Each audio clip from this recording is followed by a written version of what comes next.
You're listening to Big World Network.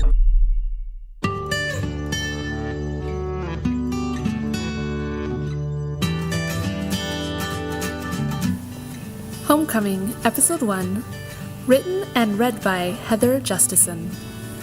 Whoever made up the rhyme about April showers didn't live in the Rockies.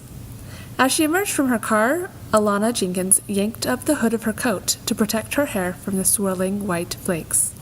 A cold breeze blew down her neck and made her shiver. Others were returning from lunch breaks, and Alanna grimaced at her tardiness. Her editor, Doug Cassell, would want to know where she'd been all morning. If she hadn't left her cell phone charger at work the previous evening, she would have been able to check in with him.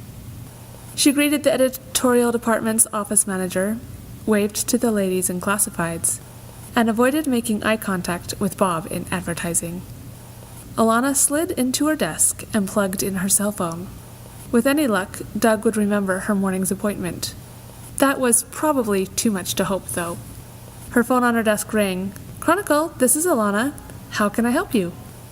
"So you've decided to come in?" It was Doug's voice on the line. "I've been in interviews.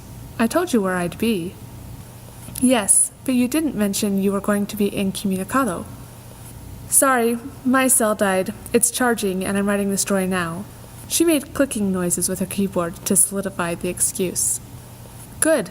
I'll expect it by day's end. I have the new head photographer in here. He's going to shoot your appointment this afternoon. Would you join us?" Alanna was relieved. The newspaper's head photographer had quit without notice several weeks earlier, and the other two had been spread pretty thin. Alanna had learned a thing or two about taking pictures when she was in college, but she was no expert. "Terrific. I'll be right there." Alanna adjusted the lapels on her lavender suit jacket, finger-combed her hair to make sure it wasn't sticking out in odd directions, and tried to look confident as she walked around the cubicles to Doug's office. "Alanna, how are you doing today?" Bob greeted her as she rushed around a corner and nearly knocked into him. He wore an expectant smile. She rushed past before he could try to ask her out. "Great. Busy, busy. Doug's waiting on me." Alanna waved over her shoulder at the advertising manager and shot toward the glass doors enclosing Doug's office. 2 steps into the room, her expression froze, and her last step faltered. Kyle. What is he doing here? She couldn't breathe when she looked into his dark eyes, saw the rough angles of his face, and the shock of red hair she loved against all sense. Red hair had no right to be so sexy on a man. It was probably good she'd stopped breathing, since the words running through her mind were definitely not office-appropriate. She had the urge to step back and protect herself, to drive him off now while there was still time. Kyle was completely at ease, however, and smiled. "Hey, Anna. Long time no see." The jerk? His British accent and smooth baritone still did funny things to her stomach. Doug stepped into the breach and clapped a hand on Kyle's shoulder. "I understand you know Kyle." A massive understatement, though he couldn't possibly know the whole truth. "We're very lucky he wanted to settle down for a while and was willing to come here. He said he can start this afternoon. Do me a favor and show him around." Alanna's tongue started working again. "What do you mean?" Her gaze shifted from Kyle, where it had been glued, to her boss. "You can't honestly be saying he's the new head photog." Panic rushed through her. He couldn't be staying. How was she supposed to keep her secret if he stayed? Surprise. Kyle's voice was dry, but he looked amused. It didn't make sense. Kyle had been out snapping photos in Tanzania or something last time she'd heard, which had been a while, admittedly, but she didn't make a habit of asking about him. His pictures were sought after by the biggest magazines, and he'd even been a major contributor to a couple coffee table books. Why would he choose to move to middle-of-nowhere Juniper Ridge, Colorado? "Why did you come here?" Doug answered for him. "He said he wants to spend more time with family, but you probably know all about that."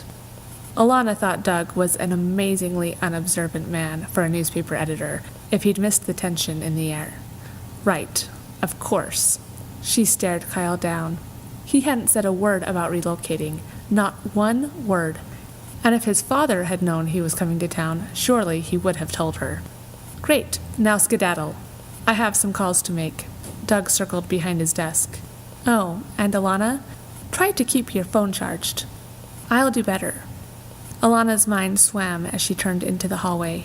Her head was bursting with images of the last time she'd seen Kyle, of the sadness on his father's face when Kyle's name came up, an event which happened with less frequency as time passed. This, despite the fruit of his labors always being in prominent display on the coffee table. She blinked and mentally wiped at the memories, pushing them away for now. Focus. We'll do a brief tour and I'll let you get to work. Things have been a bit out of sorts since Lance quit. She kept in the half-laugh that wanted to escape when she realized Lance quit this job to freelance, while Kyle gave up a successful freelancing career to take the position at the newspaper. I'd appreciate it. Kyle followed without pushing her for conversation as she pointed out the different departments. His easy grace and British accent charmed everyone he met. Alanna didn't meet his eyes, didn't even look his way if she could help it, as she made introductions to Carla, editor of the sports department, and Vaughn in composing. She ended at his desk. Here's your computer. If you've already had your papers processed for the job, you can probably pop over to George's office to have him set up your account. She gestured to the IT office 2 doors down. Thanks, I will. He slid his hands into the pockets of his dress pants and studied her with a familiar warmth in his eyes. Good.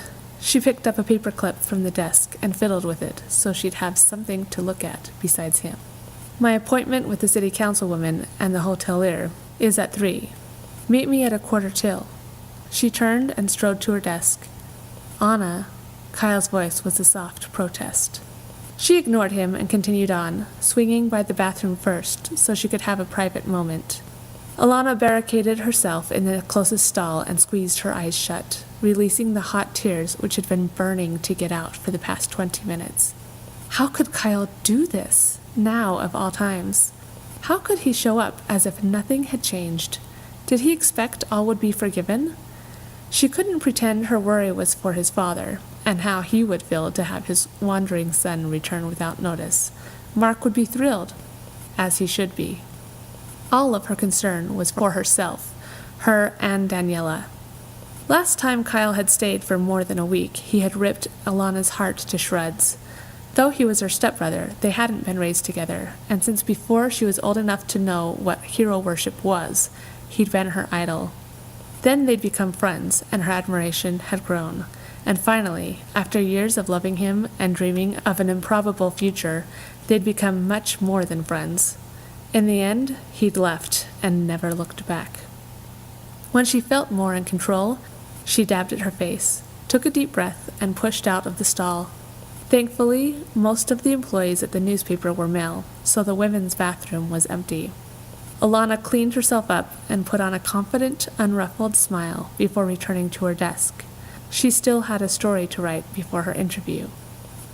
When she arrived at her desk, she turned on her cell phone and found she had several voicemail messages, 2 from Doug, 1 from a story contact, and 1 from her mother. She handled the first 3, then sat back to listen to her mom's message. Hey, honey, just letting you know we're having a family dinner at our place tomorrow. Don't miss it. Her mother seemed to change her mind about what she was going to say, because there was a short pause. We don't get the whole family together very often. Please come. I hope your day is going smoothly. We'll eat at 6:30. Alanna jabbed at the delete button and closed the phone. Her mom hadn't mentioned Kyle in the message, which must have been deliberate, as she'd mentioned the whole family. Resentment surfaced, but Alanna pushed it away. It wasn't a productive emotion, and she had too much going on to waste time with it. Time passed too quickly as Alanna wrote her story for the next day's paper, and then revised it repeatedly. She looked up when someone stopped at her desk and found Kyle picking up her hideous frog candy dish. His lips quirked as he turned it over and studied it. So you still collect frogs? Feeling ridiculously self-conscious, Alanna took it from him. Please keep your hands off my things. I'm sorry if its emptiness offends you. I'll try to remember to buy some more candy this week. His face flashed surprise. You stock it? And would I get a scolding if I cadged a piece while stopping to discuss a shoot with you? Kyle adjusted the straps to his camera bag and threw her a charming smile, not appearing in the least offended. The candy is there to share. The dish is not. Alanna read through the last 2 sentences in her article again. She tweaked the last one and changed the system status to ready to edit. She flipped her notebook closed and slipped it into her bag, then stowed her cell phone in her pocket before standing. Her hands trembled, and she called herself 100 kinds of fool for letting him get to her. I'll keep that in mind. Kyle picked up her jacket and held it for her to slide into. She allowed him to help her with it. Be civil, be professional. It won't kill you, she told herself, and wondered if it actually could. She made a mental note to do some research. They got into her car and backed out of the parking lot. Councilwoman Terry has been working with a hotel developer to bring in a fancy 5-star resort with all the amenities. They plan to open Labor Day weekend. It's going to bring hundreds of jobs to our area, she told him. Always good in this bad economy, he said. But what's the story? If the hotel isn't opened yet, it must be about something else. Councilwoman Terry got the hotel chain to help fund a daycare facility that will be available for the whole community, and they'll subsidize the use for their employees. The current project manager, Blake Ballman, is joining us. They've finalized the plan with the city and will break ground as soon as the snow stops long enough to start. Things went smoothly when they arrived at the site. The snow even stopped falling. Alanna did the interview with the charismatic Ballman and councilwoman, while Kyle snapped dozens of pictures. She communicated with Kyle only when she had to, and they were back in the car less than an hour later.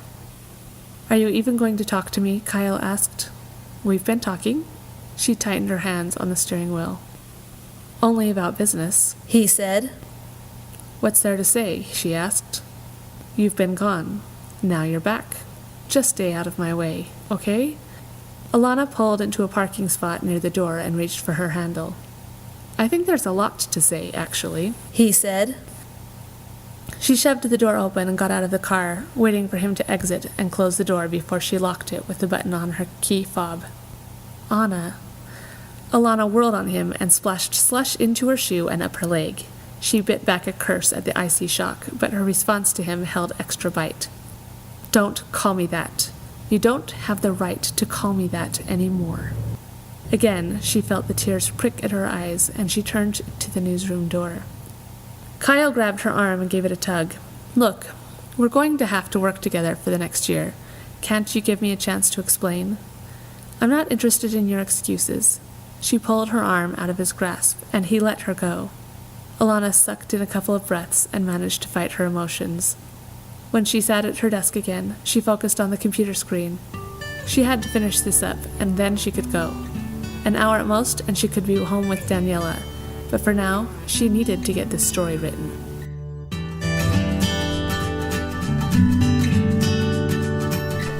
This has been a presentation of Big World Network. Visit us on bigworldnetwork.com for more free weekly series, or follow us on Facebook and Twitter.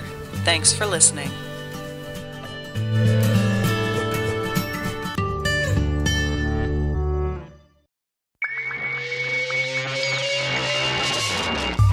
You're listening to Big World Network.